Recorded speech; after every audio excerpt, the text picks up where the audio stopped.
ఒక ధ్యానం చేయడానికి మంత్రం జపించి లేదా ఒక విగ్రహానికి పూజ చేయడానికి ఏమిటమ్మా వ్యత్యాసం? ధ్యానం అంటే మనము దేవుడు లీనం అవటం అమ్మ. మనం ఎంట్రీ అండ్ ఎగ్జిట్ రెండు రాసుకొని మనమే రాసుకొని వస్తాం. ధ్యానంలో ఏమవుతుందంటే ఇప్పుడు మనము దేవుడు ఒకటి అహం బ్రహ్మస్మి అని అంటాం అనమాట. చాలా చిన్న వయసులోనే మీ సాధన మొదలైనప్పుడే దొంగలు పడ్డం, మీ ప్రాణానికి అపాయం రావడం. బలా మంత్రం చేస్తూ నేను నవరాత్రి దృష్టి చేస్తుంటే దొంగలు పట్టు. ఆ దొంగలు పడినప్పుడు ఏమైందంటే అసలు ఆ రోజు ఏమై ఉంటుంది అని డీప్గా వెళ్ళి తెలుసుకునే ప్రయత్నం చేశారా? మా గురువుగారు ఆ రోజే అన్నారు,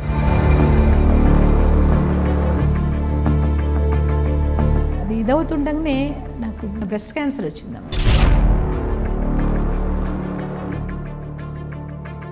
నారాయణ అన్న నారాయణి అన్న రెండు ఒకటే అమ్మ.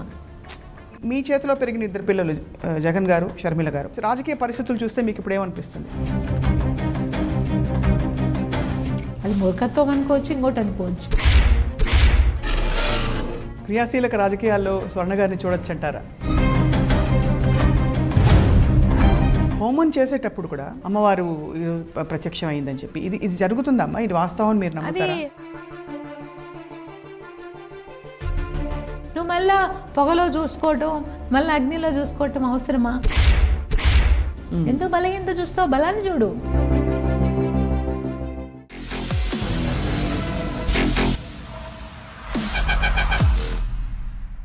అందరికీ నమస్కారం. ఐ డ్రీమ్ ప్రత్యేక కార్యక్రమానికి స్వాగతం. లౌకికం, ఆధ్యాత్మికం రెండు చక్రాలు లాంటివని చెప్పి పెద్దలు చెప్తూ ఉంటారు. ఈ రెండు చక్రాలని సమన్వయంతో నడిపించుకోవడమే బ్రతుకు ధన్యమని కూడా పెద్దలు చెప్తూ ఉంటారు. అటువంటి వ్యక్తుల్ని కలిసినప్పుడు మనం కూడా విపరీతమైన స్ఫూర్తిని పొందుతాం, ఎంతో నేర్చుకుంటాం, ఎన్నో విషయాలు తెలుసుకుంటూ ఉంటాం. అటువంటి వ్యక్తి, అటువంటి ధన్యజీవి శ్రీమతి స్వర్ణలతారెడ్డి గారు, అందరికీ సుపరిచితులు. టీటీడీ పాలక మండలి అధ్యక్షులు శ్రీ వైవి సుబ్బారెడ్డి గారి సతీమణిగానే కాకుండా ఆధ్యాత్మిక పిపాసిగా తన ప్రయాణాన్ని కొనసాగిస్తూ స్వామికి సేవ చేసుకుంటూ ధన్యులవుతూ వచ్చారు. వారితో మాట్లాడబోతున్న ఇవాళ నవరాత్రుల సందర్భంగా ప్రత్యేకంగా. అమ్మ నమస్కారం. నమస్కారం. మొట్టమొదట మీకు మహర్షి వేదిక యూనివర్సిటీ వారి గౌరవ డాక్టరేట్ అందినందుకు మీకు నమస్కారాలు, కంగ్రాచులేషన్స్. థ్యాంక్ యూ అమ్మా. నాకే కాదు, సుబ్బారెడ్డి గారికి నాకు ఇద్దరికి కలిపి వచ్చిందమ్మా. ఆయన సర్వీస్కి ఆయనతో పాటు ఉన్న నేను, నాకు ఇద్దరికి కలిపి ఇచ్చినారమ్మా. ఎలా అనిపించిందమ్మా ఈ వార్త తెలియగానే మీకు? నాకు చాలా సంతోషంగా అనిపించిందమ్మా. అంటే ఎవరైనా గుర్తింపు అనేది ఉంటే ఎవరైనా సంతోషంగా అనిపిస్తారు కదా. ముఖ్యంగా నాకంటే కూడా సుబ్బారెడ్డి గారు ఎక్కువ సర్వీస్ చేస్తారు. ఏ పని ఇచ్చినా డెడికేటెడ్గా చేస్తారు ఆయన. ఆ డెడికేషన్కి గుర్తింపు వచ్చింది, ఆయనతో పాటు నాకు కలిపి వచ్చింది అంటే ఇంకా సంతోషమే కదా. మీ ఇద్దరిలో చూస్తే అమ్మ చాలా ముచ్చటగా అనిపిస్తుంది. సారేమో లౌకిక ప్రపంచంలో కార్యనిర్వహణలో నిమగ్నమై ఉంటారు, మీరు పూర్తిగా మీ ఆధ్యాత్మిక ప్రపంచంలో ఉంటారు. నేను ఆధ్యాత్మికంగా ఉండే కరెక్టే, సుబ్బారెడ్డి గారు కూడా ఆధ్యాత్మికంగానే ఉంటారు, బట్ సైలెంట్. అది ఆయన దాదాపు ఇప్పటికి నా పెళ్ళి 37 సంవత్సరాలు అయింది. నా పెళ్ళికి ముందు 2 years ముందు నుంచి కూడా ఆయన మాల వేసుకొని అయ్యప్ప దగ్గరికి వెళ్తారు. దాదాపు ఇప్పటికి 38 సార్లు వెళ్ళి ఉంటారు. ఆయనే రోజు ఇంట్లో దీపం పెడతారు పొద్దున్నే ఆయన స్నానం చేసి. ఎవరికి తెలియని విషయం ఏంటంటే ఆయన గోవులకి సర్వీస్ చేస్తారు. ఇంట్లో గోవులు ఉంటాయి. పొద్దున్నే ఆయనే వాకింగ్ పోయేటప్పుడే దానికి గ్రాసం పెట్టి, దాన్ని నిమిరి, దానికి అన్నీ పెట్టి అన్నీ చేస్తారనమాట. ఇవన్నీ సైలెంట్గా ఉండేటివి. ఆయన ఆధ్యాత్మికత ఉంది ఆయనకి, లౌకికంగా ఆయన అందరినీ సర్వీస్ చేసే తత్వం ఉంది అనమాట. ఎక్కడ ఇప్పుడు కూడా టీటీడీ చైర్మన్గా ఉన్నా కానీ ఎక్కడ 10 మంది నిలబడిన ఆయన చూస్తూ ఉండగా వాళ్ళ దగ్గరికి పోయి వాళ్ళ సమస్య కనుక్కొని అన్నీ చేస్తారు. మొన్న ఈ మధ్య కూడా ఎండల కాలంలో నడుస్తూ ఉంటే ఆయన కారు దిగి వచ్చే టైంలో నడుస్తుంటే కాళ్ళు కాలుతున్నాయి, కాళ్ళు చెప్పులు వేసుకోకుండా నడుస్తారు కదా, వెంటనే కార్పెట్ వేయించి అన్నీ చేస్తారనమాట. అట్లా అంటే వెంటనే గుర్తిస్తారు 10 మంది ఎలా పోతున్నారు, వాళ్ళకి మనం ఏమి చేయగలము అని. ఆ విషయంలో నేను ఆయన కన్నా నేను వెనకేమ్మా, ఆయనే ముందు. ఆధ్యాత్మికత అంటే సరైన ఆధ్యాత్మికత అంటే అదే అమ్మా. మనము విగ్రహంలోనో ఇక్కడో మనం చేయటము, పూజ చేయటం గొప్ప కాదు. మనిషిలో దేవుని చూడటం, ఆ మనిషికి ఏం కావాలా అని చూడటం అనేది గొప్ప. అదే ఆయనలో ఉండే గొప్ప అమ్మా. ఆయన ఎంత పొంగిపోతారమ్మా మీరు ఈ మాట ఆయన అర్థాంగిగా అంత గొప్పగా చెప్తున్నారు. మాకే చాలా సంతోషంగా ఉంది వినడానికి. నేనే కదమ్మా, అందరూ చెప్తారు ఆయన డెడికేషన్. ఆయన చెప్తారు కూడా, నాకు నీతో పాటు నేను పూజలో కూర్చోవాలంటే నాకు ఇష్టం ఉండదు, బయట నా కోసం ఎంతమందో వెయిట్ చేస్తున్నారు, నేను ఆ మనిషికి ఏం కావాలనే నేను చూపిస్తాను, కానీ నాకు ఇక్కడ కూర్చొని చేయాలంటే ఇష్టం ఉండదు అని చెప్తారు ఆయన ఫస్ట్ నుంచి కూడా. అమ్మ, మరొక శుభ సందర్భం ఇప్పుడు మీకు మనవడు పుట్టడం. మనవడే మీకు దాదాపుగా ఈ గౌరవ డాక్టరేట్ తీసుకురావడం కూడా చాలా సంతోషం. మీకు సార్కి ఇద్దరికి కూడా కంగ్రాచులేషన్స్. థ్యాంక్స్ మా. ఫస్ట్ మనవాడు పుట్టినప్పుడు ఆయన ఎంపీ అయ్యారమ్మా. రెండో మనవాడు పుట్టినప్పుడు డాక్టరేట్ వచ్చింది. అబ్బో, ఎంత గొప్ప విషయం చూడండి. ఇద్దరు మనవాళ్ళు అదృష్టం తీసుకొని వచ్చారు. మీరిద్దరూ కష్టం సుఖం చూసి ఈ ప్రయాణాన్ని ఇలా కొనసాగిస్తున్నారు. రెండోసారి మీరు పాలక మండలి అధ్యక్షులు సార్ అవుతారా అంటే మీరు నా మనసులో కోరిక అయితే అదే, కానీ భగవంతుడు అనుగ్రహిస్తే ఎలా జరిగితే అలా జరగని అని అన్నారు. నా మనసులో కొంచెం స్వార్థం ఉంటుంది మా. సుబ్బారెడ్డి మనసులో ఆ స్వార్థం అనేది ఉండదు. నాకు స్వార్థం ఉంది కాబట్టి దేవుని దగ్గర ఉండాలని నా కోరిక. అందుకనే ఇప్పుడే కాదు, ఎప్పుడు నాకు కావాలనే కోరుకుంటుంది. కానీ సుబ్బారెడ్డి గారు అంటారు అందరూ చేయాలి కదా, అందరికీ కోరుకుంటుంది కదా, అందరికీ అవకాశం అనేది రాదు కదా, అందరికీ అవకాశం ఇవ్వాలి కదా. అందుకని ముఖ్యమంత్రి గారు ఇస్తే తీసుకుందాం, లేకపోతే వేరే వాళ్ళకి ఇచ్చినా నాకు సంతోషమే అని చెప్పారనమాట. బట్ జగన్ రెడ్డి గారు మళ్ళీ సుబ్బారెడ్డి గారిని చూజ్ చేసుకున్నారు ఆయన డెడికేషన్ వల్ల. మీరు ముఖ్యమంత్రి గారికి సొంత పినతల్లు అవుతారు, సుబ్బారెడ్డి గారు బాబాయ్ అవుతారు. కానీ రాజకీయంగా వారు ముఖ్యమంత్రి అయ్యాక మీ మధ్య ఈక్వేషన్ ఏమన్నా అలాగే ఉందా, మారిందా, లేక ముఖ్యమంత్రి గారికి? నాకైతే చేంజ్ అవ్వలేదమ్మా. నేను చిన్నప్పుడు నేను జగన్ రెడ్డిని ఎలా పెంచినప్పుడు ఎలా చూసాను, వాళ్ళ ఇంట్లో ఎలా నేనే పెరిగినాను, నా కొడుకు పెరిగాడు. సుబ్బారెడ్డి గారు ఎప్పుడు మేము అందరం సుపరిచితులమే కాబట్టి మాకెప్పుడు తేడా జగన్ రెడ్డి గారు ఎప్పుడు చూపించలేదు. ఎప్పుడు ఆ గౌరవాన్ని సుబ్బారెడ్డి గారికి ఇస్తారు, నాకు ఇస్తారు. అమ్మ, రాజకీయ ఒత్తిళ్ళు, లౌకికంగా వచ్చే అనేక సమస్యల్ని మీరు ఎప్పుడు కూడా చూస్తే నిండుకుండలాగా ఎక్కడా తొణకకుండా మీ ప్రయాణాన్ని అలా కొనసాగిస్తారు, తొందరగా రియాక్ట్ అయిపోరు. ఈ స్థితప్రజ్ఞత ఎలా వచ్చింది మీకు? అది మీరు అంటున్నారు స్థితప్రజ్ఞత నాకు ఉంది అని, కానీ స్థితప్రజ్ఞత సుబ్బారెడ్డి గారికి ఉందిమా, నాకు లేదు. నాకు కొంచెం ముక్కోపం ఉంది, నేను కొంచెం టెన్షన్ కూడా పడతాను, కానీ అన్నిటికీ ఆయనే తీసుకెళ్తారు. ఆయన వెనక నడవడమే నాకు తెలిసిన విషయం.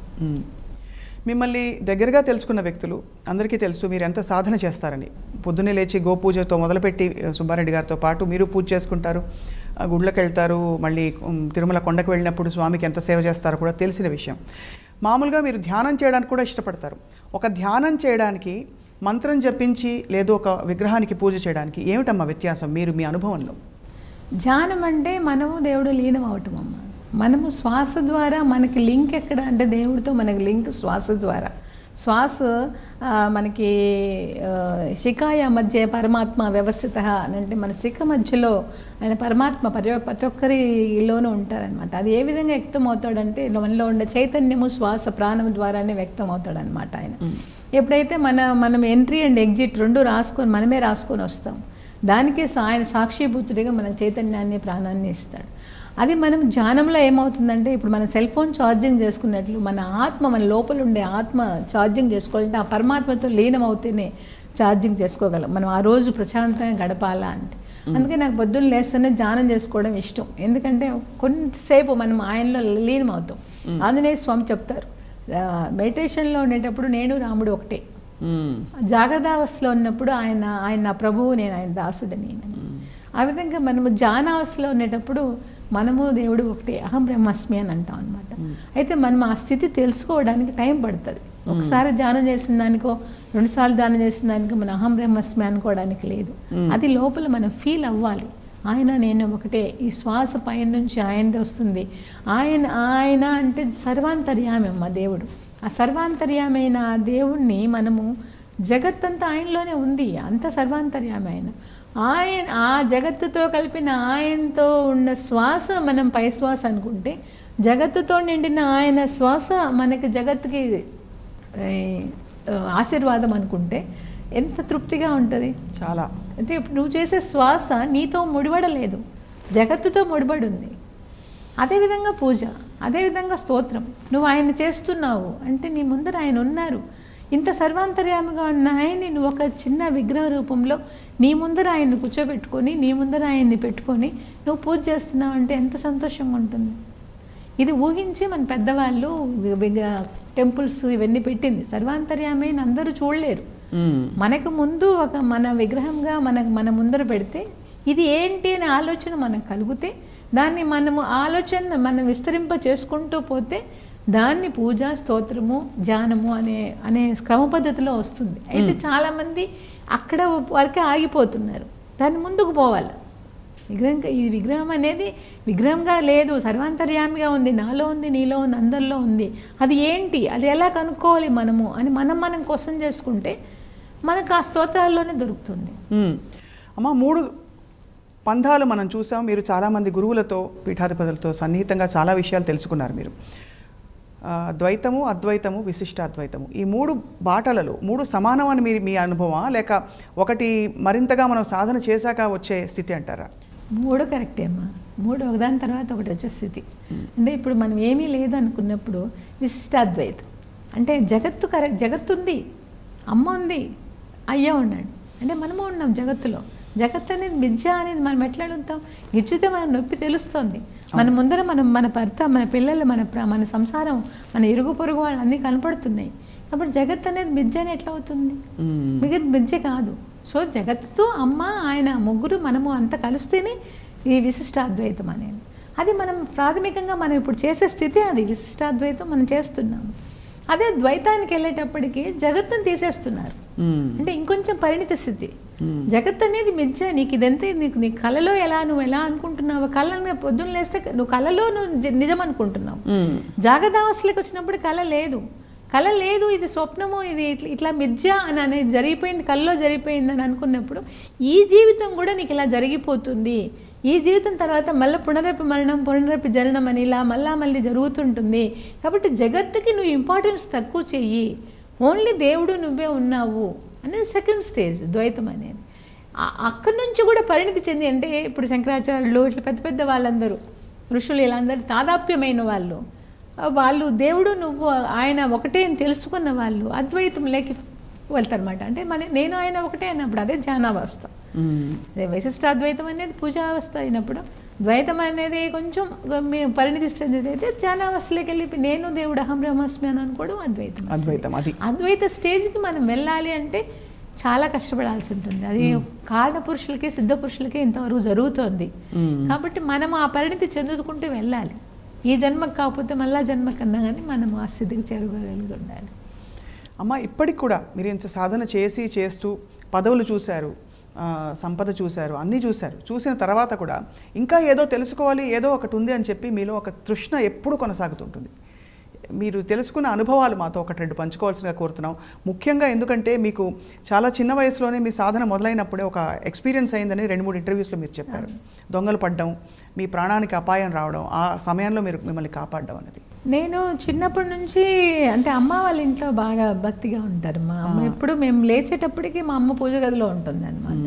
మా నాన్నగారు బయట కూర్చుంటారు కానీ ఆయన మెడిటేషన్ చేస్తున్నారా, గమన కూర్చున్నారా అనేది ఆ వయసులో మాకు తెలియదు.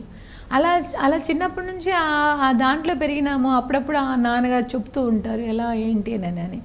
అలా చెప్పడం వల్ల చేయడం వల్ల మనకి ఆ స్థితిలో పెరుగుతూ వచ్చినాము. తర్వాత నేను చదువుకునే డిగ్రీ మాస్టర్స్ చేయడం నేను తిరుపతిలో చేశాను. నా పెళ్ళి కూడా తిరుచానూరులో జరిగింది. అలా నాకు తిరుపతితో అనుబంధం ఎక్కువ. తర్వాత అక్కడ నేను స్పిరిచువల్ పుస్తకాలు అవన్నీ ఎక్కువ ఎస్పీడబ్ల్యూలో గ్రంథాలయంలో చదవడం జరిగింది. ఆ స్పిరిచువల్ పుస్తకాలు చదివినప్పుడు, ఆ భక్తుల కథలు అవన్నీ చదివినప్పుడు ఇంత ఇదిగా దేవుణ్ణి తెలుసుకోవచ్చా, దేవుణ్ణి ఇలా పొందొచ్చా, ఇంతమంది భక్తులు మాట్లాడగలిగారు, ఇంతమంది భక్తులు చేరుకోగలిగారు దేవుణ్ణి అనే ప్రశ్న అనేది ఉండిందనమాట.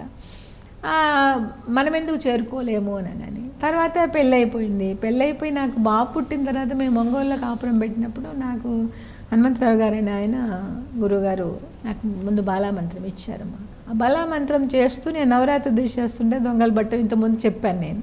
ఆ దొంగలు పడినప్పుడు ఏమైందంటే నాకు అన్నీ వాళ్ళు తీసేసుకున్నారు, అన్నీ కొట్టారు, అన్నీ ఇచ్చేసిన తర్వాత లాస్ట్ మినిట్లో వాళ్ళు నన్ను చంపేస్తామన్నారు. ఆ చంపేస్తాం అన్నప్పుడు నేను కళ్ళు మూసుకొని మనసా వాచ కర్మన అంటారు కదా, మనము చనిపోతున్నాం అన్నప్పుడు ఇంకేమి లేదు. సో నాకు దొరికింది ఆ మంత్రము. ఆ మంత్రంతో నేను నీళ్ళకి వెళ్ళిపోతున్నాను, నేను నీళ్ళకి వస్తున్నాను కదా అని మనసా వాచ కర్మ నేను కళ్ళు మూసుకొని అనుకున్నానమ్మా. ఏమైందో నాకు ఇప్పటికీ తెలియదు, కానీ దొంగల్లో మాత్రం నాకు కాళ్ళకు మొక్కేసి వెళ్ళిపోయారు. ఇప్పటికీ తెలియదు. అప్పుడు నాకు అంటే నీ మంత్రం మీద నాకు అప్పుడు పట్టు దొరికింది. ఈ మంత్రంలో ఎంత విశిష్టత ఉందా, మంత్రం చేసినంత మాత్రాన్ని అవతలవాడు కరడుగట్టిన వాడు కూడా, అంతకుముందు కొట్టినవాడు కూడా క్షమాపణ అడుగుతాడా అంటే ఈ మంత్రంలో ఏదో ఉంది, ఈ మంత్రం మనం చెయ్యాలా, అని ఫస్ట్ నాకు ఆ విధంగా స్టార్ట్ అయింది. ఆ విధంగా నేను బాలామంత్రం మామూలుగా రష్యాలు ఉంటుంది కాబట్టి 6 లక్షలు చేస్తే సిద్ధి పొందుతారంట. అది అయిపోయినాక నాకు పంచదశి మంత్రము ఇచ్చారు గురువుగారు, అది చేశాను. ఆ విధంగా నాకు గురువులతో కాంటాక్ట్ అవ్వడం. అంతకుముందు కూడా చిన్నప్పటి నుంచి కూడా మా నాన్నగారు ఇంటికి గురువుల్ని ఎవరు వచ్చినా అని పులివెందలకి ఇంటికి తీసుకొచ్చేవాళ్ళు. వాళ్ళు చెప్తూ ఉంటే అలా వింటూ ఉండేవాళ్ళం నేను మా చిన్నాన్న. సో ఆ విధంగా గురువుల వల్ల గురువులు అంటే నాకు చాలా ఇంట్రెస్ట్. గురువులతో మాట్లాడడం అన్నా, గురువులతో కలవటం అన్నా, తర్వాత పూజలు చూడటం అన్నా, ఇవన్నీ హోమాలు చేయటం అన్నా, ఇవన్నీ ఇంట్రెస్ట్ అనమాట. ఇవన్నీ దేనివల్ల వచ్చిందంటే దానివల్లనే. ఫస్ట్ ప్రాథమికంగా నేను ఆ దొంగలకు థ్యాంక్స్ చెప్పుకోవాలి, నా జీవితాన్ని మార్చినారు. అప్పుడు కూడా నాకు మా రెండో అన్నయ్య గారు ఒక విషయం చెప్పారు. మనము డబ్బు పోయింది, నగలు పోయినాయి అని నువ్వు అనుకుంటున్నావు పాప, కానీ మనకి ఏది మనదో అదే మన దగ్గర ఉంటుంది. మంది కాంది మన దగ్గర ఉండదు. మంది కాంది మన దగ్గర ఉండదు అనడానికి అది ఎలా పోతుందంటే దొంగలన్నా పడతారు, అగ్ని కాల్చేస్తుంది, ఇలాంటి ట్యాక్స్ సిస్టమ్ అన్న వచ్చేసి ట్యాక్స్లు వేస్తారు. కాబట్టి మంది మాత్రమే మన దగ్గర ఉంటుంది మా అన్న మాట నాకు మనసులో బాగా నిలిచిపోయింది. అందుకే నాకు మీరు అన్నారు సంపదలు కలిగిన పదవులు కలిగిన అని. నాకు సంపదలైనా పదవులైనా ఏదైనా అని మందైతేనే మన దగ్గరకు వస్తుంది, మంది కాంది మన దగ్గరికి రాదు అన్న తత్వం అనేది నాకు లోపల బాగా ఉందమ్మా. అందుకని ఎంత పెరిగినా ఎంత ఉన్నా కానీ నాదే నేను అనుభవిస్తాను, నాదే నాకు అమ్మవారు ఇస్తుంది. ఆ సూత్రం మాత్రం నాకు అలా నిలిచిపోయింది. దానికి కారణం మాత్రం ఆ సంఘటనే చెప్పాలంటే.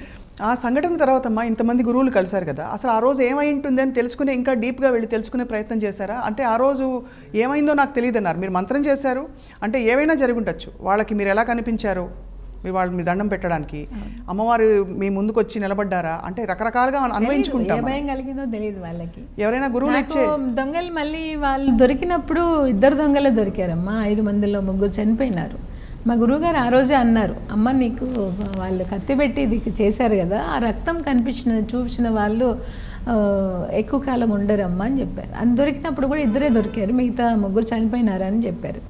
ఆ 2 కూడా మాకు భయం వేసింది అని చెప్పారు వాళ్ళు కోర్టులో. తర్వాత విషయం తెలియదు, 2 దొరికారు. తర్వాత నాకు ఆ పట్టు అదంతా దాని నుంచో వచ్చిందమ్మా. గురువులతో మాట్లాడటము, నేను చాలా మందికి అడిగాను ఏమై ఉంటుంది అని. దాని గురించి ఎందుకు ఆలోచిస్తావు, నీకంటూ నీ మార్గంలోకి రావటానికి అమ్మ ఒక మార్గం చూపించింది. నీకు పట్టు ఏర్పడటానికి, నీకు భక్తి ఏర్పడటానికి ఒక సంఘటన చెప్పి. ఎప్పుడైనా దేవుళ్ళు ఇప్పుడు వేమన ఉన్నారు, వేమన ఆ విధంగా మారటానికి కారణం వాళ్ళ అన్న కూతురు చనిపోవటం. ఆ చనిపోయినప్పుడు ఆయన క్వశ్చన్ వచ్చింది, ఇలా ఎందుకు జరిగింది, మరణానంతరం ఎక్కడికి వెళ్ళిపోతారు అనే ఆయన యొక్క ప్రశ్న ఆయన మనసులో ఇదయ్యి ఆయన ఆ విధంగా మారారు. ప్రతి ఒక్క భక్తుడికి ప్రతి ఒక్కరికి ఒక సంఘటన ఆధారం అవుతుంది. దేవుడు ఒక కష్టం ఇస్తాడు, ఆ కష్టంలోంచి వాళ్ళని లాగుతాడు అనమాట. సో నాకు కూడా అలా ఒక కష్టం ఇచ్చి దాంట్లోంచి నన్ను దేవుడు ఈ మార్గంలోకి రానిచ్చాడు, నా జీవిత విధానం అనేది మార్చాడు అనేది నేను ఎక్కువ నమ్ముతానమ్మా. అది చాలా మీరు చెప్తుంటేనే అమ్మా ఇప్పటికి కూడా ఎంత జరుగుంటుంది ఆ తర్వాత మీ లోపల పరివర్తన అని ఆలోచిస్తున్నాను. కానీ అమ్మ తర్వాత ఎప్పుడైనా ఇలాంటి సంఘటనలు కానీ లేకపోతే భగవంతుడి నిత్య స్పర్శ అంటాం మనం, అది మీరు అంటే మనం ఫీల్ అవ్వడం వేరు, మనకి ఇలాంటి ప్రత్యక్షంగా ఉదాహరణలు జరిగాయి మీకు? నాకు ప్రత్యక్షంగా అంటూ నేను అనుభూతులు అయితే నేను చెందుతుంటామ్మా. నేను మామూలుగా మంత్రం చేసినప్పుడల్లా ఏదో ఒక మంత్రం మామూలుగా నేను చేస్తూ ఉంటాను. మా ఇంట్లో ఎక్కువ నేను జపం చేసుకుంటూ ఉంటాను, ధ్యానం చేస్తాను, ఆ తర్వాత జపం చేస్తాను. నేను ఆ జపం చేసుకున్నప్పుడు ప్రతి ఒక్క మంత్రము సిద్ధి పొందుతుంది అని అనుకున్నప్పుడు తప్పకుండా గురువు ఇంటికి వస్తారు, ఎవరో గురువు. ఆ గురువు ఆస్వాదించిపోతారు అనమాట. గురుచరిత్ర నేను దాదాపు 100 సార్లు పారాయణ చేసిన. ఆ గురుచరిత్ర పారాయణ చేసినప్పుడల్లా, గురుచరిత్ర నేను పారాయణ చేసేటప్పుడల్లా కూడా ఒక గురువు ఇంటికి వస్తారు. అది నాకు నిదర్శనం.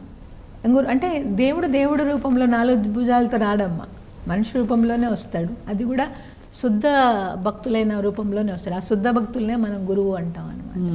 సో నాకు ఆ గురుచరిత్ర పారాయణ చేసినప్పుడల్లా గురువు ఇంటికి వచ్చేవాడు, ఎవరో ఒకరు గురువు ఇంటికి వచ్చేవాళ్ళు, ఆస్వాదించి నేను పెట్టిన అన్నం తినేసి వెళ్ళేవాళ్ళు. తర్వాత నేను మంత్రాలు చేయడం మొదలుపెట్టిన తర్వాత ప్రతి ఒక్క మంత్రానికి నాకు మొన్న కూడా నేను ఇప్పుడు లేటెస్ట్గా చెప్పాలంటే నేను వెంకటేశ్వర స్వామి మంత్రం చేస్తూ ఉన్నాను అనమాట. వెంకటేశ్వర స్వామి మంత్రం సిద్ధి పొందింది నాకు. అది 24 అక్షరాల మంత్రం. 24 అక్షరాల మంత్రాన్ని మనం అన్ని లక్షలు చేస్తేనే అది సిద్ధి పొందుతుంది అనమాట. సో నేను అన్ని లక్షలు చేసిన తర్వాత ఏమవుతుందా అని అనుకున్నా నేను. అదొక కుతూహలం ఉంటుంది నాకు, ఎవరు వస్తారా, ఎవరు ఏమవుతుందా అని. అది ఇంకా కొంచెం కొంచెం ముందుగానే, అంటే ఇంకా అలాగా అది ఇదవుతుండగానే నాకు బ్రెస్ట్ క్యాన్సర్ వచ్చిందమ్మా.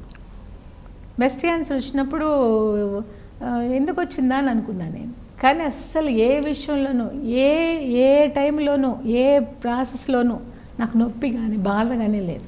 ఆపరేషన్ చేశారు, కీమో ఇచ్చారు, రేడియేషన్ ఇచ్చారు, అన్నీ ఇచ్చారు. వాళ్ళ సైడ్ ఎఫెక్ట్స్ ఏమేమో చెప్పారు డాక్టర్స్. కానీ మా అక్క వెనకాల ఉండేది నాకు. మా అక్క చెప్పేది అనమాట, నీకేమి ఉండవు, నేను ప్రేయర్ చేస్తాను కదా. ఆమె ఉపవాసంతో ప్రేయర్ చేసేది. ఆమె నా వెనకాల ఒక శక్తి అనుకోవచ్చు.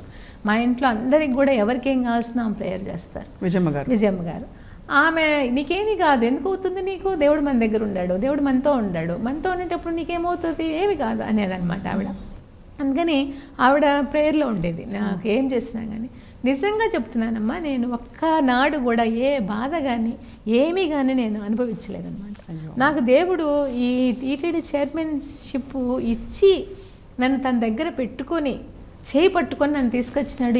ఈ వ్యాధి వస్తుంది నన్ను చేయి పట్టుకొని తీసుకొచ్చాడేమో అనిపిస్తుంది. పాండవులు కదా వనవాసం చేస్తుంటే దుర్వాసుడు వస్తాడు అన్నం పెట్టమని. అన్నం అంతా అయిపోయి ఉంటుంది, లాస్ట్ అయిపోయి ఆయన వస్తాడనమాట. వచ్చి ద్రౌపది దేవిని అడుగుతాడు, నాకు ఒక మెతుకుందేమో చూడు అని. లేదు అంటే ఆయన ఒక మెతుకును సృష్టించి ఆ మెతుకు ఆయన తిని దుర్వాసుడు వాళ్ళందరికీ అన్నం నిండిపోయినట్టు ఒక నాటకం ఆడతాడనమాట. అంత చేయబట్టుకొని నడిపిస్తాడనమాట పాండవుల్ని మహాభారతంలో. అలానే నాకు దేవుడు ఈ చైర్మన్షిప్ దానికే ఇచ్చాడేమో అని అనిపించింది అమ్మ నాకు.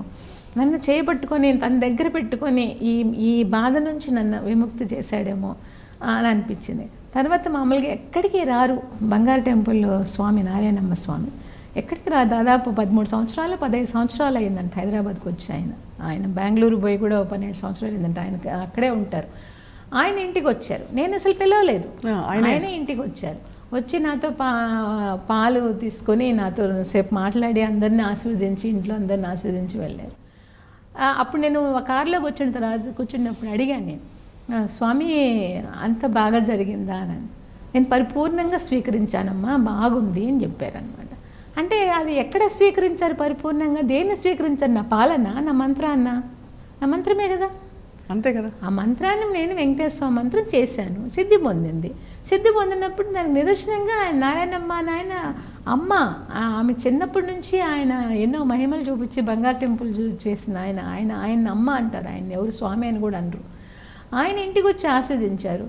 నాకు రోగం రావాల్సి ఉండే రోగాన్ని అసలు నన్ను అనుభవించలేదు. నేను అనుభవించకుండా అంత జాగ్రత్తగా నన్ను కంటికి రెప్పలా కనపడ్డారంటే నారాయణ అన్న నారాయణి అన్న రెండు ఒకటే అమ్మ. వెంకటేశ్వర ఎవరో కాదు, ఆయన కూడా అమ్మే. మనం ఏ విధంగా అన్నమయ్య చెప్తాడు, ఏ విధంగా చూస్తే ఆ విధంగా ఎంత మాత్రమున ఎవరు కొలిచిన అంత మాత్రం నేనని చెప్తాను. సో నాకు చేయబట్టి నన్ను నడిపించుకున్నారు. ఇంతకంటే నిదర్శనం ఏం కావాలి? ఇట్లాంటి అనుభూతులు చాలా ఉన్నాయి. లేటెస్ట్గా ఉండే అనుభూతి ఇది. అమ్మ ఇప్పుడు మీకు ఆరోగ్యం ఎలా ఉందమ్మా? నేను బాగున్నానమ్మా. నేను ఏ నిమిషంలో నేను బాధపడలేదు. నాకు ఫిబ్రవరితోనే అది అయిపోయింది, నా కంప్లీట్ ట్రీట్మెంట్ అంతా అయిపోయింది. నేను బ్రహ్మాండంగా ఉన్నానమ్మా. అది కూడా దేవుని దయ వల్లే. ఇలాంటి ఎన్నో దొరుకుతుంటాయి నాన్న. ఎంత ధన్యులు మీరు. అండ్ ఎంత మీ మొహంలో ఇప్పుడు ఒక చిన్న పిల్ల కనిపిస్తుంది. చిన్న పిల్ల సాధన చేస్తూ ఒక ఆశ్చర్యము సంభ్రమాశ్చర్యాలతో లోనైన ఒక అలా కనిపిస్తున్నారు మీరు. ఎప్పుడైనా అమ్మ ఇంత తాత్వికంగా ఉంటారు మీరు, అన్ని చూశారు మీరు ప్రపంచాలు. భగవంతుడు ఒక్కడే, మనకి ఇన్ని బాటలు ఇన్ని ధర్మాలు ఎందుకున్నాయని ఎప్పుడు ప్రశ్నించుకున్నారా మీరు? అన్నీ మన కోసమేమ్మా. అన్నీ మన కోసమే. మనము జిహ్వ రుచి అంటారు. మన ఇంట్లోనే 4 పిల్లలు ఉంటే 4 రకాల టేస్ట్లు ఉంటాయి, 4 రకాల అన్నీ వండి పెట్టాలి అమ్మ అని ఆమె. సో దేవుడు కూడా అంతే కదమ్మా. తల్లి తండ్రి ఆయనే త్రాత, ఆయనే పోషించేవాడు, ఆయనే తల్లి, ఆయనే తండ్రి. అటప్పుడు ఇంతమందికి వాళ్ళ అనుకూలంగా వాళ్ళ టెస్ట్ ప్రకారం వాళ్ళకి అనుకూలంగా అందరినీ సృష్టించి పెట్టారు. కానీ దేవుడు ఒక్కడే. పరమాత్మ లోపలుండే పరమాత్మ ఒక్కడే. ఆ పరమాత్మ నీకు లోపలుంటే అది నువ్వు. కొంతమంది వైష్ణవులు అనుకునే వాళ్ళు అది వైకుంఠం అనుకుంటారు, శివుడు అనుకునే వాళ్ళు కైలాసం అనుకుంటారు, అమ్మ అనుకునే వాళ్ళు అమ్మ అనుకుంటారు, శాక్తేయులు. ఎవరైనా లోపలుండే పరమాత్మ పైనుండే పరమాత్మకు రూపం లేదు, ఒకే రూపం. అది కూడా మనం అనుకునే రూపం కాదు, తేజస్సు. అది 100% ఎనర్జీ. దాన్ని తాకితే మనం భస్మం అవుతాం. అంత ఎనర్జీ మనకెక్కడుంది? మనం పంచీకరణ చేసిన తర్వాత మనం పుట్టిన వాళ్ళం. మనం పంచీకరణ నేను 1/8 నీరు, 1/8 భూమి, 1/8 ఇవంతా 1/8 నిష్పత్తిలో కలిపితే మనం అయినాము. అది 100% ఎనర్జీ. 100% ఎనర్జీ ఎప్పుడైతే సృష్టి చేయాలా అని మనందరినీ సృష్టించాలా అని అనుకున్నప్పుడు అందులో నుంచి ఒక % అంటే 3 భాగాల పైనే ఉంది. మనకు పురుషోక్తంలో చెప్తారు, త్రిపాద్ ఉదయత్ పురుష అంటే 3 భాగాల పైనే ఉంది. ఒక భాగం ప్రకృతిగా వచ్చింది, ఆమె అమ్మ అంటాం మనము. ఆమె అమ్మ, ఆమె ప్రకృతి. అందుకే మన లక్ష్మీ స్తోత్రంలో ప్రకృతే నమః వికృతే నమః అని అంటాం అన్నమాట. ఆమె ప్రకృతిగా వచ్చి ఆమె మళ్ళీ 5 భాగాలుగా పంచభూతాలుగా విడిపడి మనకు అన్నీ ఈ పంచభూతాలుగా ఎంత ప్రపంచానికి అంత కావాలి, మనం నిలబడడానికి ఏ విధంగా ఉండాలని ఆ విధంగా ప్రపంచాన్ని ఏర్పాటు చేసి, త్రిగుణాలను ఏర్పాటు చేసి మనల్ని సృష్టించింది. అందుకని అమ్మ మనకి ఆమె పోషణకర్త, ఆమె అన్నీ ఇస్తుంది, భూదేవి అన్నీ ఇస్తుంది మనకి. అదేవిధంగా మనం కూడా మన జీవితంలో అమ్మే మనల్ని సృష్టిస్తుంది. పురుషుడు అనేవాడు బీజం. ఆ బీజాన్ని అమ్మ శరీరాన్ని ఏర్పరుస్తుంది, ఆమె పోషిస్తుంది. ఇంట్లో కూడా అమ్మ అన్నీ వండి పెట్టడానికి కారణం ఆ ముందు బ్రహ్మాండంలో ఉండేది ఇక్కడ పిండాండంలో ఉంది, ఇక్కడ పిండాండంలో ఉండేది అక్కడ బ్రహ్మాండంలో ఉంది. ఇది సంపూర్ణంగా మీరు విశ్వసించి ఆచరిస్తున్నారు. అవును అమ్మ, ఈ నవరాత్రులు మామూలుగా నవరాత్రులు ఉత్సవాలు వస్తున్నాయంటే అందరికీ మామూలుగా పండగ, కానీ మీకు అమ్మని ఇంత దగ్గరగా చూసి అనుభవించిన వ్యక్తి, మీరు అనుభూతి పొందారు కాబట్టి నవరాత్రులకి మీరు ప్రత్యేకంగా చేసే కార్యక్రమాలు ఏంటమ్మా? మీరు ఏం చేసుకుంటారు? నేను ఇంట్లో కలసం అది పెట్టుకుంటానమ్మా, అఖండ దీపం పెట్టుకుంటాను, హోమం చేసుకుంటాము, చండీ హోమం చేసుకుంటాము, నేను ధ్యానం చేసుకుంటాను, ఇవన్నీ ఉంటాయి. కానీ ఈ టీటీడీ చైర్మన్ అయినా ఈ 4 ఏళ్ల నుంచి ఇంట్లో బ్రాహ్మణుడు చేస్తున్నాడమ్మా. నేను అక్కడ బ్రహ్మోత్సవాల్లో అదే టైం బ్రహ్మోత్సవాల టైం, అందుకని అక్కడ ఉంటాను నేను. అమ్మవారిని రకరకాలుగా ఒక్కో యుగంలో ఒక్కో విధంగా అమ్మ రాక్షసుల్ని ఎజ్జేసిందమ్మ. అంటే మనము నారాయణుడు అనుకున్న నారాయణకి తేడా ఏం లేదమ్మ. అమ్మ అనుకుంటే అమ్మ రాక్షసులను చంపింది, అయ్య అనుకుంటే అయ్య రాక్షసులను చంపాడు, అంతే. అమ్మ రకరకాల రూపాల్లో ఒక్కొక్కసారి ఒక్కొక్క అసురుని చంపినప్పుడు, దుర్గాసురుని చంపినప్పుడు దుర్గా గాను, చాముండి గాను, చండికాసురుని చంపినప్పుడు ఇట్లా, ఒక్కొక్కరిని మహిషాసుని మర్దిని చంపినప్పుడు కాళిగాను, ఇలా ఒక్కొక్క అసురుని చంపినప్పుడు ఒక్కొక్క అవతారంలో ఆమె కనిపించింది అనమాట. ఇప్పుడు మనమే ఉన్నాము, ఇంట్లో మనం తల్లిగా ఉంటాము, బయట ఉద్యోగం చేసేటప్పుడు ఉద్యోగంగా ఉంటాము, అప్పుడు అధికారం అనేది అవతల వాళ్ళ మీద చేయడానికి ఉంటుంది. ఇలా ఒక్కొక్క రూపంలో మనమే కనిపించినప్పుడు అమ్మ ఒక్కొక్క అసురుని చంపినప్పుడు ఒక్కొక్క రూపంలో కనపడింది. ఆమె వేరే ఏం కాదు, అంతా ఒకటే శక్తి, అంతా ఆమె. అంబికే ఆ మహిషాసుని యుద్ధంలోనే అంబికే అన్ని రకాలుగా మారుతుంది. మళ్ళీ ఆయన అడుగుతాడు, శంభుడు అడుగుతాడు అనమాట, నువ్వు ఇన్ని రకాలుగా నా మీద వస్తావు అని అంటే అన్ని రకాలు అన్నీ మళ్ళీ తల్లిలో ఇముడ్చుకొని ఒక్కదేవిగానే మళ్ళీ సంహరిస్తుంది అనమాట. ఆమె అన్నీ చేయగలదు. మనల్ని ఇంతమందిని ఇన్ని రకాలుగా సృష్టించి ఇంతమందికి ఇన్ని రకాలుగా ఏర్పాటు చేసిన ఆమె అసురుడికి తనకు ఏ విధంగా చంపబడాలో ఆయన ఇష్ట ప్రకారం చంపుతుంది కదా. కొంతమందిని అమ్మ కొట్టి మన ఇంట్లోనే ఉంటుంది, కొంతమంది అల్లరి పిల్లలు ఉంటారు, కొంతమంది వినే పిల్లలు ఉంటారు. వినే పిల్లలకు మంచిగానే ఉంటుంది, అల్లరి పిల్లల్ని కొడుతుంది అమ్మ. అట్లనే అసురుడు అంటే ఏంటి? అవతల వాళ్ళని ఆక్రమించుకునే గుణం ఉండేవాళ్ళు అసురుడు, అవతల వాళ్ళకి సహాయం చేసే గుణం ఉండేవాళ్ళు దేవతలు.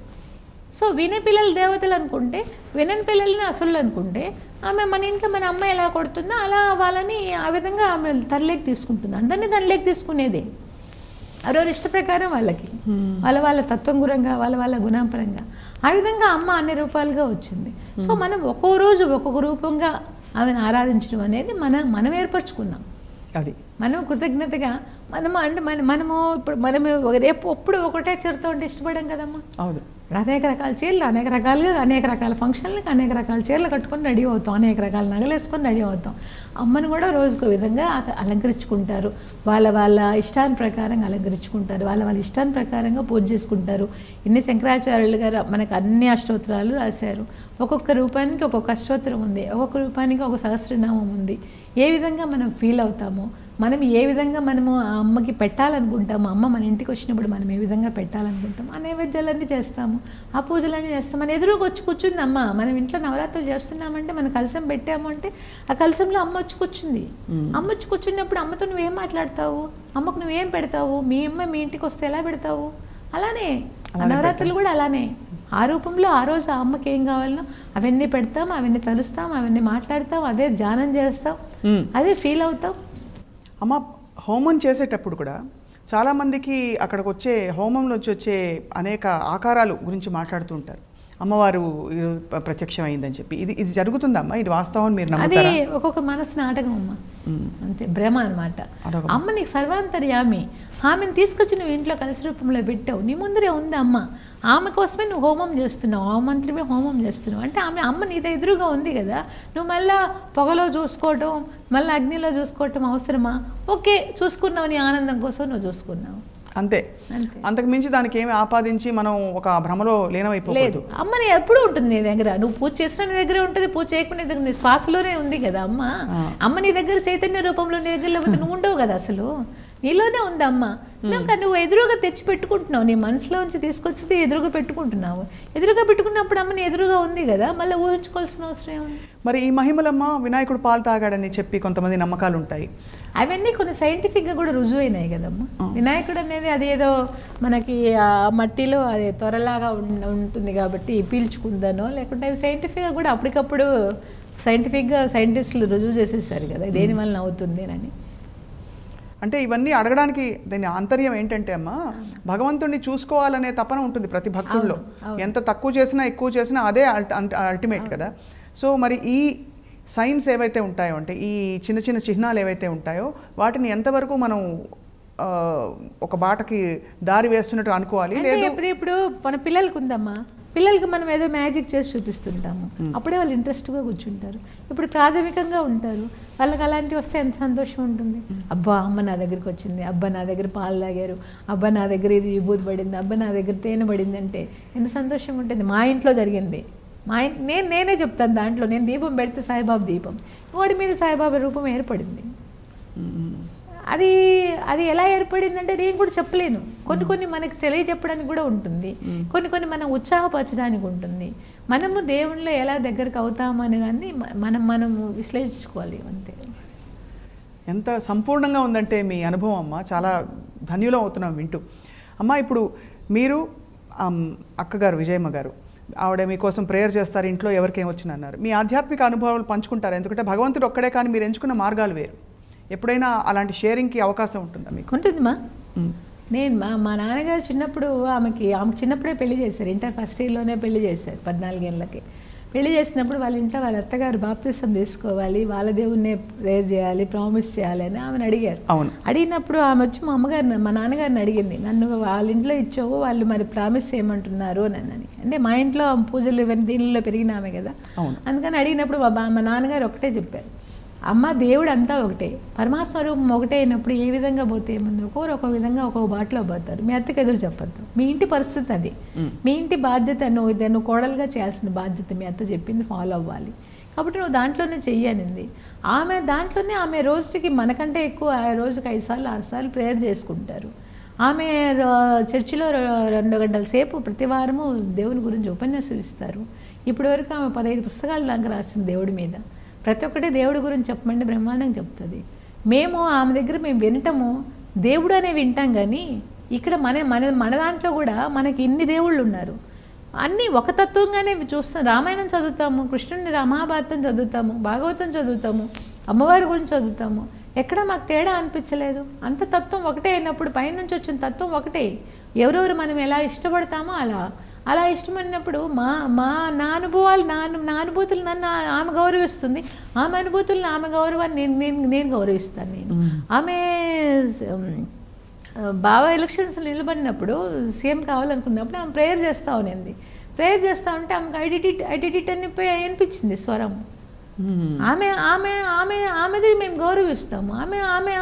ఆమె అంత హృదయపూర్వకంగా ఆమె ప్రేయర్ చేస్తోంది. ప్రేయర్ అన్నా ధ్యానం అన్నా రెండు ఒకటే కదమ్మా, ఒకటే. ఆ మాట మీద నిలబడుకొని వాళ్ళు ప్రేయర్ చేయటమే కదా, కళ్ళు మూసుకొని.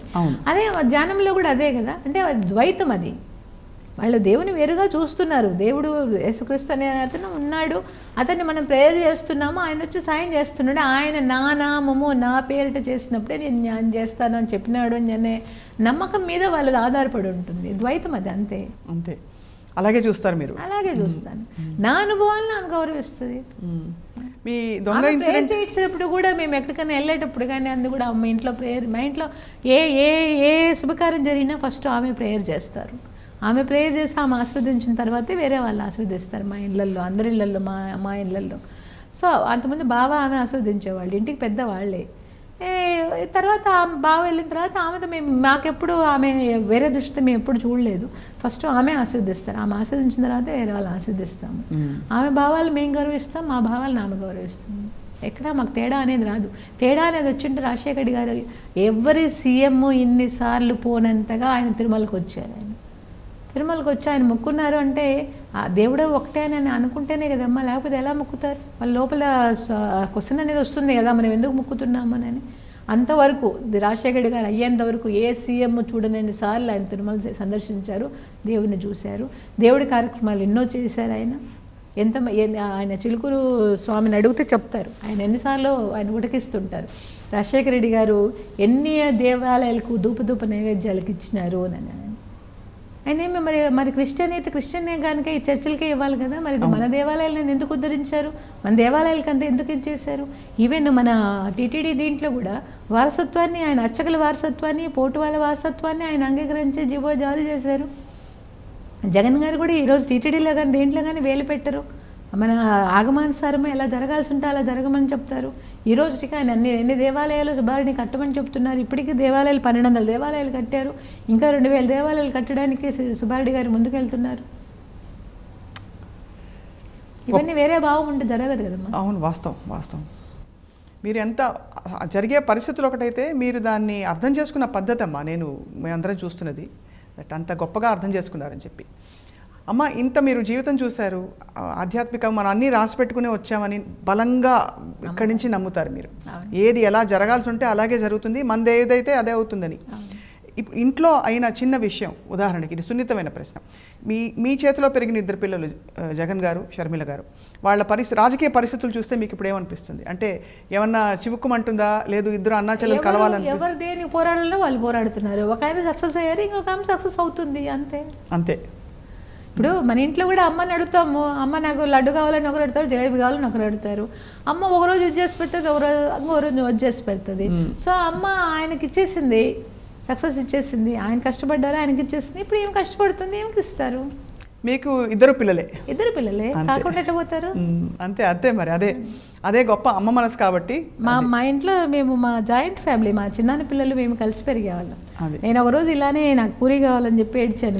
వేరే టిఫిన్ చేసింటే ఉప్మా అనేది చేసి, నేను చిన్నప్పుడు ఉప్మా తినేదాన్ని కాదు, ఇడ్లీ తినేదాన్ని కాదు. అప్పుడు నా నాన్నగారు చెప్పారు, ఇంట్లో ఇంతమంది పిల్లలు ఉన్నారు, మీ అమ్మ ఇన్ని చేయాలంటే చేయలేదు. ఒక్కో రోజు ఒక్కొక్కరు ఇష్టమైన చేస్తుంది. 7 రోజులు ఉన్నాయి, 7 మంది పిల్లలు ఉన్నారు, ఒక్కో రోజు ఒకటి చేస్తుంది.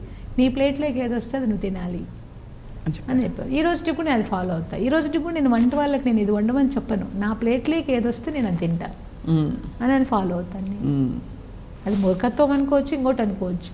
అట్లనే వాళ్ళకి కూడా దేవుడు ఒకరికి ఇచ్చేస్తారు సక్సెస్, ఇంకొకరు కష్టపడుతున్నారు, వాళ్ళ కష్టం ఎప్పుడు పూర్తవుతుందో అప్పుడు ఇస్తారు. చాలా సింపుల్గా హాయిగా చెప్పేశారు. వాళ్ళు ఎంచుకోవడం అనేది పెద్దది ఎంచుకున్నారమ్మా. చిన్నదనుకో ఈరోజు అయిపోతుంది. ఇప్పుడు నేను చెప్పిన ఉదాహరణ మా అమ్మది ఆ రోజు అయిపోతుంది, అంటే మరుసటి రోజు అయిపోతుంది. కానీ వాళ్ళు పెద్దది ఎంచుకున్నారు. ఆ పెద్ద గోల్ ఎంచుకున్నప్పుడు కష్టం కూడా ఎక్కువే ఉంటుంది. ఆయన కష్టపడ్డారు, ఆయనది అయిపోయింది, ఇప్పుడు ఏం కష్టపడుతుంది. ఎంత గొప్పగా చెప్పారమ్మా. అంతేనా అమ్మా, మీ మంత్రమహిమ కార్యక్రమం చాలామందికి చాలా ఒక దిక్సూచిగా ఉండడమే కాకుండా పాపులర్ అయింది ప్రోగ్రామ్. ఈ వ్యాఖ్యానంపై మీకు మొదటి నుంచి 90sలోనే మీరు దూరదర్శన్కి చేశారు కొన్ని కార్యక్రమాలు. సో దీని గురించి చెప్పండి, ఎలా వచ్చిందమ్మా ఈ అభిరుచి? అసలు నాకు అంటే మాట్లాడేటి నాకు బాగానే మాట్లాడతానమ్మా, వస్తుంది. దేవుని గురించి చెప్పడం అనేది నాకు మామూలుగా, నేను ఎవరినన్నా అడిగినా క్వశ్చన్ అడిగినా నేను ఎప్పటి నుంచో చెప్పేదాన్ని దేవుని గురించి. అట్లా మంత్రం అనేది నేను అనుభవిస్తున్నాను, గురువుల సన్నిధి అనేది నేను అనుభవిస్తున్నాను. గురువులతో మాట్లాడటం కానీ, గురువులతో తెలుసుకోవటం కానీ, మనకు తెలియని విషయాలు తెలుసుకోవటం కానీ, ఇదే అందరికీ ఉంటుంది, ఇట్లానే ఉంటుంది. అందరూ గురువుల దగ్గరికి వెళ్ళి మాట్లాడలేరు, అందరూ వాళ్ళ ఇళ్లలోంచి బయటికి రాలేరు, అందరికీ గురువుల దగ్గరికి వెళ్ళి వాళ్ళ దగ్గరగా మాట్లాడేంత ఇది ఉండిండదు. అందుకని నేను నా మంత్రాన్ని నేను అనుభవిస్తున్నాను, గురువుల సన్నిధి అనుభవిస్తున్నాను. కాబట్టి 2 ప్రోగ్రామ్స్ చేస్తున్నాను నేను. అందరికి ఉండే సందేహాలు అడుగుతాను నేను. అందరికి ఉండే మామూలుగా ఉండే సందేహాలు నాలో కూడా ఉంటాయి కాబట్టి కొన్ని నాకు తెలిసిన తర్వాత తెలిసినా కానీ ఒక్కొక్క గురువు నుంచి ఒక్కొక్క అంటే వాళ్ళ ఏ విధంగా సిద్ధి పొందింటారో ఆ విధంగా ఆన్సర్ వస్తుంది. ఒక దగ్గర నుంచి ఒక విధమైన ఆన్సర్ వస్తుంది, ఒక విధం నుంచి ఒక విధమైన ఆన్సర్ వస్తుంది. సో నేను ఆ విధంగా క్వశ్చన్స్ అడిగి అందరికీ అది తెలియపరచడం కోసమని అది పెట్టాను అనమాట. నేను మంత్రాంతో నేను చాలా అనుభూతులు ఉన్నాయి నాకు, నేను చెప్పాను కూడా మీకు. అవును. సో నేను అందుకే అందరికీ అది తెలియాలనే ఉద్దేశంతోనూ ఏ విధమైన మంత్రం చేస్తే ఏ విధమైన దానికి నియమాలు ఉంటాయి, ఏ విధమైన ఇది ఉంటుంది, అది వాళ్ళని అడిగి గురువుల దగ్గరని అడిగి వాళ్ళకి చేరవేస్తే ఫాలో అయ్యే వాళ్ళు ఫాలో అవుతారు కదా అని నా ఉద్దేశం. దానికోసమే నేను ఆ 2 ప్రోగ్రామ్స్ చేస్తున్నాను.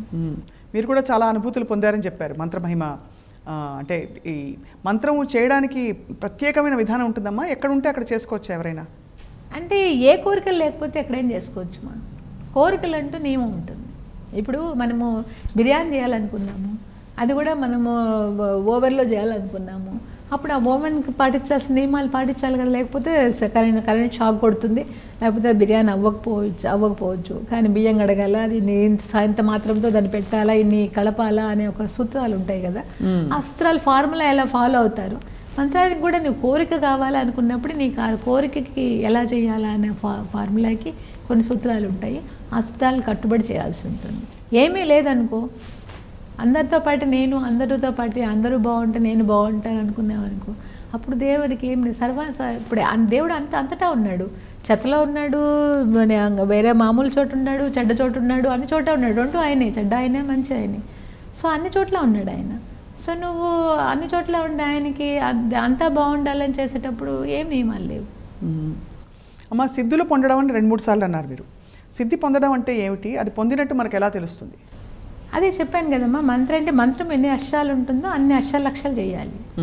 అన్ని అక్షరాలు చేసినప్పుడు ఆటోమేటిక్గా దాన్ని అంత ఇదిగా అంటే ఏ మంత్రమైనా 3-4 అక్షరాలు ఏం జరగదు.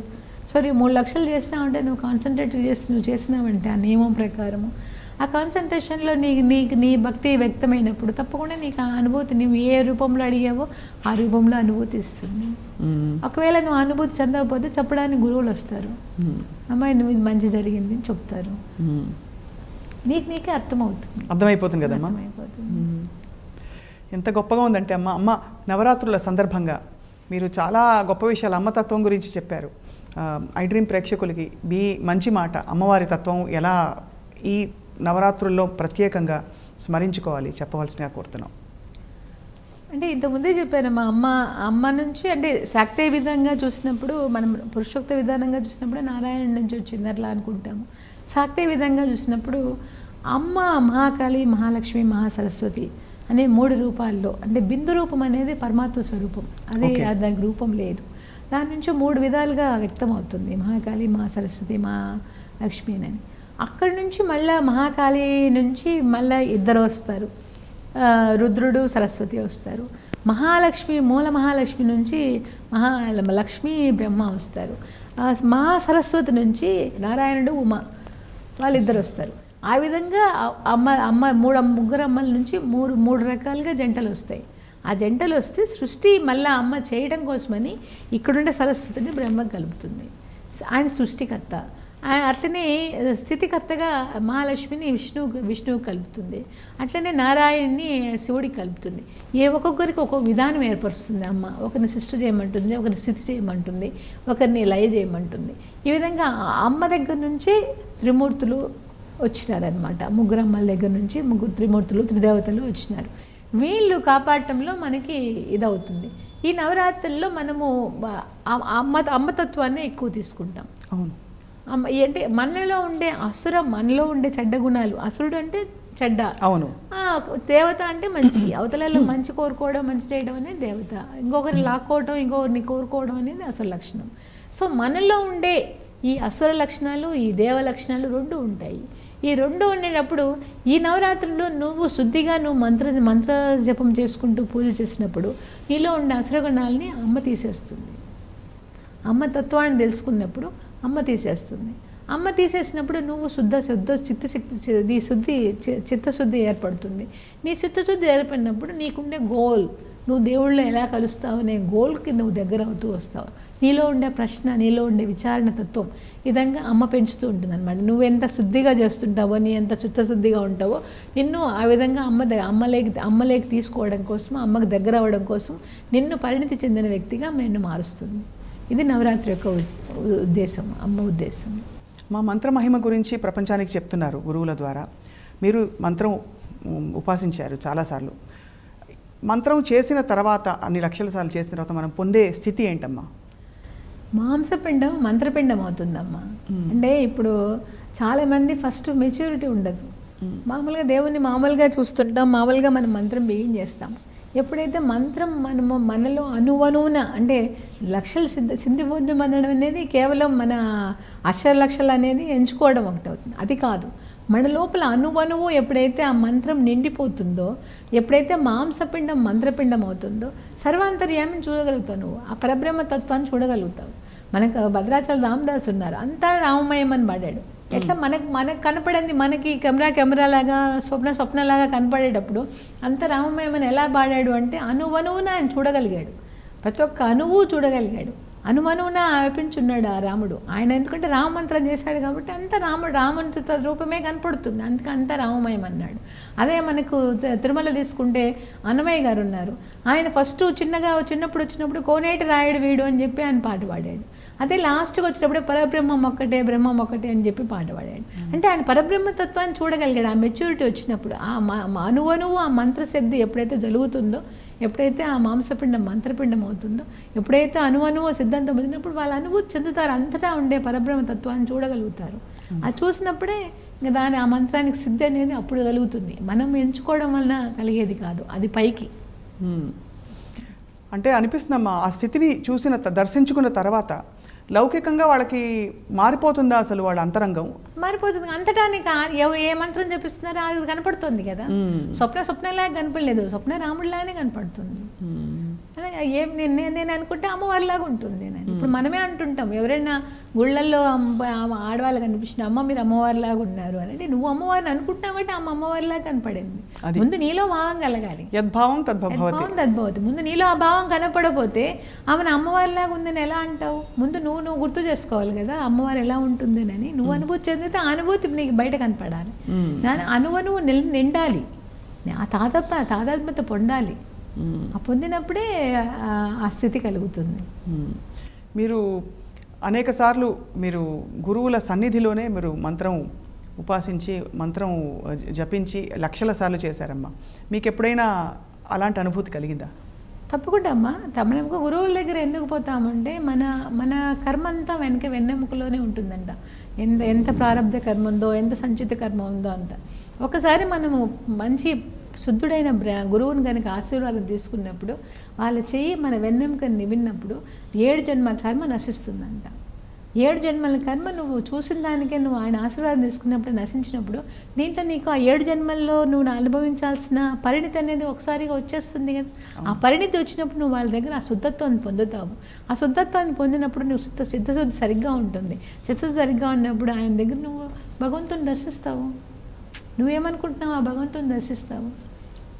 మాకు శ్రీనివాసస్వామి అనే గురువు ఉంటారు. ఆయన బయట ఎవరితోనూ మాట్లాడరు, ఎప్పుడు మెడిటేషన్లోనే ఉంటారు. మాట్లాడాలంటే మనం ఒక్కరిగా ఆయన దగ్గరికి మాట్లాడతాం. ఆయన దగ్గరికి వెళ్ళి మనం మాట్లాడినప్పుడు ఆయన దగ్గర ఆయన ఆశీర్వాదం కూడా అందరిలాగా ఇవ్వరు. ఎంతో నెమ్మదిగా ఆయన మాట వింటేనే మనం మయమర్చిపోతాం. అంత నిధిగా ఆయన ఆశీర్వాదం ఇస్తారు. ఆ ఆశీర్వాదం అలా వినేటప్పుడు వాళ్ళు ఎవరైతే మెడిటేషన్ చేస్తున్నారో ఆ రూపం మనకు కనపడుతుంది కదా.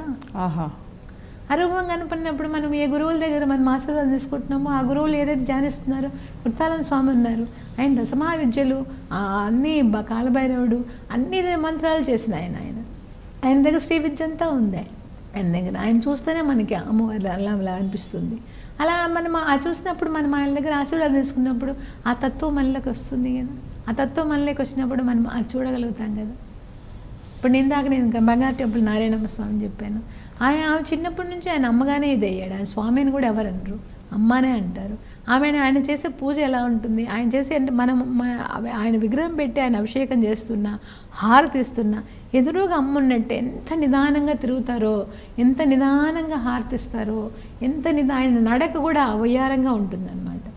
అందుకే అందరూ అమ్మ అంటారు. ఆయన అమ్మని చూశాడు, అంత బంగారు టెంపుల్ కట్టించాడు ఆయన ఎవరి సహాయం లేకుండానే. అందరికీ 12 ఏళ్ల వయసులోనే ఆయన ఆకాశంలో అమ్మవారిని చూపించాడు. ఆ అమ్మవారు వచ్చి ఆయన ఎదురుగా బంగారు పూత పోసిన విగ్రహం ఆయన ఇంట్లో ఉంటుంది, ఆయన పూజ చేసే విగ్రహం. ఆయన దగ్గర నేను ఆశీర్వాదం విన్నప్పుడు నేను ఆయన ఒకటే అడిగాను, నాకు మెడిటేషన్ పెంచండి, నాకు ఆ స్థితిని కలుగజేయండి అని.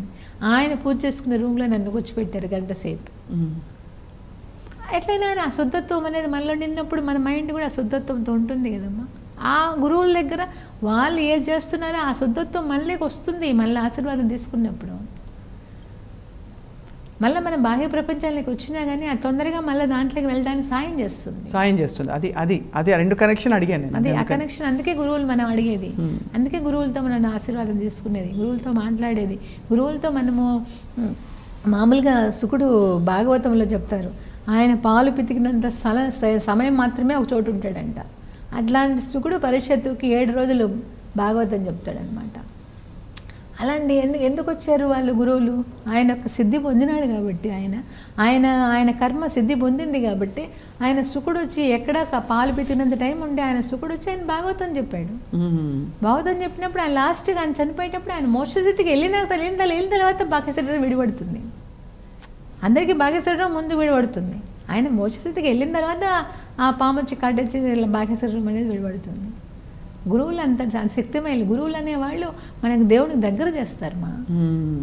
అందుకనే గురుచరిత్రలు చెప్తారు, ఆయన శిష్యుడు గురువుకి సాయం చేస్తుంటాడు అనమాట. ఆయన కాశీకి వెళ్ళేటప్పుడు నాకు ఇలా వ్యాధి వస్తుంది, నాకు ఎవరు సాయం చేస్తారంటే ఒక శిష్యుడు వెళ్తే కాశీలో ఆయన శిష్యుడు చేస్తున్నప్పుడు ఆయన వ్యాధి బాధల్లో గురువు చాలా కష్టపెడుతుంటాడు, కొడుతుంటాడు, తిడుతుంటాడు, అన్నీ చేస్తుంటాడు. ఆయన శిష్యుడు అన్నీ భరించి చేస్తుంటాడు. అప్పుడు త్రిమూర్తులు వస్తారు ఆయన దగ్గరికి, ఒక్కొక్క టైంలో శివుడు వస్తాడు, విష్ణువు వస్తాడు. కనపడి నీకేం కావాలో కోరుకుంటే, నాకేం వద్దు, నేను మిమ్మల్ని అడగలేదు కదా, నేను మిమ్మల్ని పూజించానా, మిమ్మల్ని అడిగానా, నేను నా గురువు నేను చేసుకుంటున్నాను, నా గురువు నన్ను అడిగాడు సేవ చేయమని నేను చేసుకుంటున్నాను, మీరెందుకు వస్తున్నారు, వెళ్ళిపోండి అని చెప్తాడు అనమాట. అంటే అంతటి దేవతలను దగ్గర చేసే స్థితి గురువుకు మాత్రమే ఉంది. అందుకే నగరోధికం శివసాసరితో అన్నారు. అమ్మ, మీ ప్రయాణంలో మనం సరైన గురువులు ఎవరు అని చాలామంది అడుగుతుంటారు. అందరూ కలిసిన వాళ్ళందరూ ఉత్తమమైన అటువంటి ఒక ఉన్నత ఆలోచనలు ఉండే గురువుల్ని కలిశారా, లేక అప్పుడప్పుడు మీకు సరిగ్గా లేదు ఈ పరిస్థితి అని స్ఫురించిన అనుభవాలు కూడా ఉండుంటాయా? నాకు ఎప్పుడూ లేదు మా భావము. మనందరం కూడా సగం ప్లస్ సగం మైనస్ ఉంటేనే మన మనుషులుగా వస్తాం అన్నమాట. సగం పుణ్యం సగం పాపం ఉంటేనే. అందుకని మనలో అప్పుడప్పుడు మనకు వేరే బాహ్య ఆలోచనలు వస్తుంటాయి, ఎంతసేపు దేవుడు ఆలోచనలు వస్తుంటాయి, 2 విధాలుగా మనం ఉంటాం. కాబట్టి ప్రతి మనిషిలోనే బలము ఉంటుంది, బలహీనత ఉంటుంది. మా బావగారు చెప్పేవాళ్ళు, మన అనుకున్నప్పుడు బలహీనతను కూడా మనం స్వాధీనం చేసుకుంటేనే అవతల మన అనుకుంటాం. అందరూ మెచ్చుకుంటారు బలాన్ని. ఇది గొప్ప సూక్తి చెప్పారు మన వింటున్న వాళ్ళందరికీ. అందరినీ ఇప్పుడు గొప్ప వాళ్ళు అంటే ఆ బలాన్ని అందరూ మెచ్చుకుంటారు. బలహీనత ఉన్నప్పుడే మనం మెచ్చుకుంటేనే మన అవుతారు. గురువుల్లో మనం ఎందుకు బలహీనతను చూడాలి? వాళ్ళు మనుషులుగా పుట్టినప్పుడు చిన్న బలహీనతలు ఉంటాయి. ఎందుకు బలహీనత చూస్తావు? బలాన్ని చూడు. గొప్పగా చెప్పారమ్మా, చాలా చాలా గొప్పగా చెప్పారు. చాలా మందికి ఈ ప్రశ్నకి సమాధానం. గురుస్థానంలోకి వచ్చాడంటే ఎంతో లేని దాన్ని గురుస్థానంలోకి వస్తాడా? ఎంతో సిద్ధి పొందంది గురుస్థానం. ఇప్పుడు మనమంతా గురుస్థానంలోకి వెళ్ళామా? వెళ్ళలేదు కదా. వాళ్ళు గురువుల స్థానంలోకి వెళ్ళారంటే ఎంతో బలం ఉండాలి కదా. ఏదో బలహీనతలు ఉంటాయి కొన్ని. నువ్వు బలహీనతలేక ఎందుకు పోతావు? నువ్వు బలంలోకి పోవాలి. కృష్ణుడు రాసలీలగా చూస్తే నువ్వు అది చెడ్డగా అనిపిస్తుంది, అది పరమాత్మ లీలగా చూస్తే నువ్వు గొప్పగా అనిపిస్తుంది. అదే నారీ నడుమ మురారి అంటే ఉచ్ఛ్వాస నిశ్వాస మధ్య నిశ్శబ్దం, ఆ సైలెన్సే గాడ్. ఆ విధంగా చూస్తే ఆ రాసలీల పరమాత్మ స్థితి. నువ్వు మామూలుగా చూస్తే అది రాసలీల. ఎవరెవరి వాళ్ళ దీని ప్రకారం వాళ్ళు వ్యాఖ్యానిస్తారు. నువ్వు బలహీనతగా చూస్తున్నావు అంటే ముందు బలహీనత నీలో ఉంది కాబట్టి నువ్వు అది గుర్తిస్తున్నావు. అంతే. ఇది గొప్ప విషయం అమ్మా. చాలా నీలో ముందు ఆ భావం ఉంది. ఇప్పుడు నీలో ఏ భావం ఉంటే ఆ భావాన్ని దర్శిస్తావు నువ్వు. నీలో ఆ భావం ఉంది కాబట్టి ఆయనలో ఆ భావం చూస్తున్నావు. నేను ఎప్పుడు గురువులుగానే చూశాను. నేను గురువులు అనేవాళ్ళు దేవుడికి దగ్గర చేసే వాళ్ళగానే చూశాను నేను. డాక్టర్ స్వర్ణలత గారు, మీరు జీవితంలో అన్నీ చూసి అన్నీ నేర్చుకుంటూ ముందుకు సాగుతున్నారు. మీ కోరిక ఏమిటి? అంటే మీకు అంతిమంగా ఏం సాధించాలని మీ తపన? అంతిమంగా ఇదే మన జన్మల్లో మనకు పునరపి జననం పునరపి మరణం లేకుండా అమ్మలో మనం కలిసిపోవాలని. అది జరిగేయడానికి ఆ పరిణితి పెంచడానికి ఎంత టైం ఉందో అది తొందరగా ఆ టయాన్ని మనం దాటుకుంటూ వెళ్ళాలి. ఆ పరిణితి చెందడానికి ఇంకా మనం ఎంత కష్టపడాలా, ఎంత విచారణ చేయాలా, ఆ జ్ఞానాన్ని ప్రజ్ఞానం బ్రహ్మ, అయమాత్మ బ్రహ్మ, ఇవన్నీ మనం తెలుసుకోవడానికి ఇవన్నీ మనము ఉపదేశ వాక్యాలు అనమాట. తత్వమసి, ప్రజ్ఞానం బ్రహ్మ, అయమాత్మ బ్రహ్మ, అహం బ్రహ్మస్మి, ఇవన్నీ ఊరికి మనం నోటితో మాట్లాడితే వచ్చేటివి కాదమ్మా. నోటితో అందరూ మాట్లాడతాం, కానీ మనం లోపల పరిణితి చెందాలి. లోపల పరిణితి చెంది మనం కలిసిపోవాలన్నమాట. ఎప్పుడైతే మనం ఈ జగత్తులో ఈ పరమాత్మతో మనం కలిసిపోతామో అప్పుడు మళ్ళీ ఆ జ్ఞానం కలిగినప్పుడు మళ్ళీ జన్మ అనేది జరగదు. మనం నిద్రపోయేటప్పుడు మనము తెలియకుండా నిద్రపోవటం అనేది కూడా ధ్యానమే, తెలిసి నిద్రపోవటం అనేది మెడిటేషన్. ఆ విధంగా మనం కలిసిపోగలిగి ఉండాలన్నమాట. ఆ విధంగా తెలిసి మనము ఎప్పుడైతే ఆ మోక్షానికి మనం దగ్గర అవుతామో, ఎప్పుడైతే అమ్మ తనలోకి తీసుకుంటుందో, ఎప్పుడైతే ఈ పరమాత్మత్వంలోకి కలిసిపోవాలనో, అది ఎంత దూరం ఉందో నాకు తెలియదు. ఇంకా నేను ఏ స్టేజ్లో ఉన్నానని కూడా నాకు తెలియదు. ఆ విచారణ, ఆ పరిణితి తొందరగా జరగాలని కోరుకుంటున్నారు. క్రియాశీలక రాజకీయాల్లో స్వర్ణ గారిని చూడొచ్చు అంటారా? లేదమ్మా, నాకు పెద్ద ఇష్టం లేదు. నాకు యునానిమస్గా చేసిన ఇష్టం లేదు. ఎందుకంటే నేను ఇంకా అంత పరిణితి చెందలేదు అనుకుంటాను. ఎందుకంటే నేను ఇంకా దేవుని తత్వంలోనే ఉంటానమ్మా. పరమాత్మత్వం ఏంటంటే అందరికి ఉపయోగపడటమే పరమాత్మత్వం. దేవుడు అనేవాడు అందరికీ ఉపయోగపడతాడు. నువ్వు కొట్లాడావని, నువ్వు ద్వేషించావని చెప్పి ఆయన నీకు గాలి నీరు ఏమీ ఇవ్వకుండా పోలేదు. ఆయన పంచభూతాలుగా అందరికీ అన్నీ ఏర్పాటు చేశాడు. ఆయన అందరి కోసమే కృషి చేస్తాడు. కానీ నేను ఇంకా దేవుని తత్వంలోనే ఉండానన్నమాట. నేను ఇంకా సర్వాత్మలోకి, అదే నేను చెప్తుంది, అహం బ్రహ్మసి అనే సర్వాత్మలోకి ప్రవేశించడానికి, అంత పరిణితి చెందడానికి, అదే దాన్నే మోక్షం అంటారు. ఆ విధంగా చెందాల. అది అంత నిరపేక్షంగా, అంత స్వార్థరహితంగా మనం సాయం చేయగలిగి ఉండాలి దేవునిలాగా. అప్పుడు మనం ఆ స్థితిలోకి వెళ్ళాలి. కానీ అది ఏమీ లేకుండా మనం ఆ స్థితిలోకి వెళ్తే అంత సులభంగా మనం దాంట్లో రానిచ్చలేమమ్మా. ఎంత గొప్పగా ఉందంటే ఇవాళ మీతో మాట్లాడడం స్వర్ణ గారు. చాలా చాలా సంతోషం, ఆనందదాయకం. మీ ఆరోగ్యం ఎల్లప్పటికీ ఇలాగే కళకళలాడుతూ ఉండాలని చెప్పి మా అందరి ప్రార్థన. థ్యాంక్స్ మా. అండ్ మీరు అనుకున్నవన్నీ నెరవేరాలని చెప్పి కూడా వన్స్ అగైన్ మీకు కంగ్రాచులేషన్. చాలా థ్యాంక్స్ మా. డాక్టర్ స్వర్ణలత రెడ్డి గారు. మీరు మాటికి నన్ను డాక్టర్ స్వర్ణలత అని జానాల్సిన అవసరం లేదమ్మా. నేను మామూలు స్వర్ణమ్మనే. మామూలు విషయం కాదమ్మా, ఇది గొప్ప విషయం. మీరు చేసిన సాధనకి మీకు గుర్తింపు లభించడం, అది కూడా మీరు కోరుకోకుండా అదే రావడం అన్నది చాలా గొప్ప విషయం కదమ్మా. తప్పకుండా చాలా సంతోషం. అది కూడా దేవుడి మహిమేమ్మా. అది కూడా మంత్రమయమే అనుకోవచ్చు. మంత్రం సిద్ధి పొందింది కాబట్టి దేవుడు ఆస్వాదించింటాడు. అవునమ్మా. నమస్కారం. థ్యాంక్స్ మా. నమస్తే.